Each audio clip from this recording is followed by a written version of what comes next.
రాయచోటి నుంచి మదనపల్లికు అన్యాయంగా తాత్కాలికంగా బదిలీ ఇచ్చిన విద్యుత్ శాఖ ఎస్సీ బదిలీపై ఉద్యోగులు వ్యతిరేకిస్తున్నారు.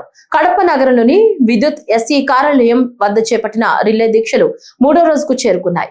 ఈ కార్యక్రమానికి Andhra Pradesh electric city employees union జిల్లా అధ్యక్షుడు Kennedy Barnabas, union adviser Y Krishnamurthy పాల్గొన్నారు.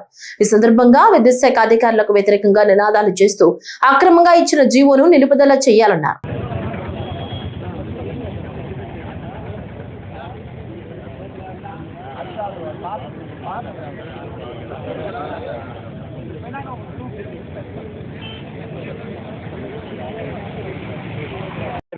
యుఎస్ కెనడీ బర్బాస్, గవర్నర్ ఫర్ యూనియన్ రీజనల్ ప్రెసిడెంట్ను.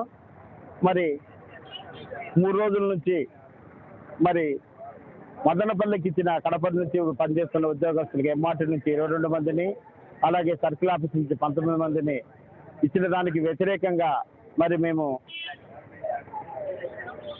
3వ రోజు ఈ నిరాహార దీక్షను ప్రారంభించాము.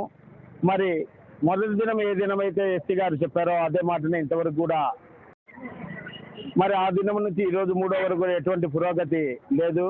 మరి గౌరవనీయులైనటువంటి చైర్మన్ మేనేజింగ్ డైరెక్టర్ ఏపీఎస్పీడీసీఎల్ గారిని, అలాగే సీజీఎం హెచ్ఆర్డీ గారిని, డైరెక్టర్ హెచ్ఆర్డీ గారికి మరి ఈ సందర్భంగా మేము తెలియజేయడం ఏమనగా, మరి మేము న్యాయమైనటువంటి వాటి కోసము, కార్మికుల హక్కుల కోసము మేము ఈ యొక్క ఉద్యమం బాట పట్టాము.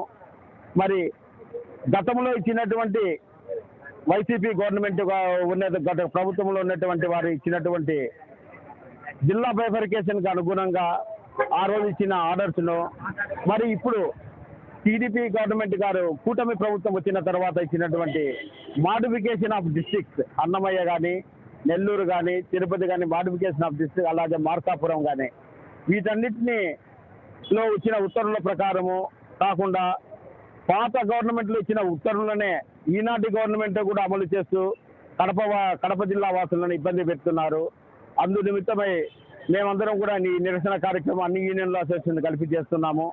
మరి ఈ యొక్క కార్యక్రమంలో మరి మేనేజ్మెంట్ వారి తనైన స్పందనలో స్పందించి ఈ యొక్క బైఫర్కేషన్ త్వరగా పరిష్కరించవలసిందిగా ఈ సందర్భంగా మరి మేనేజ్మెంట్ వారికి విన్నవించుకుంటున్నాము.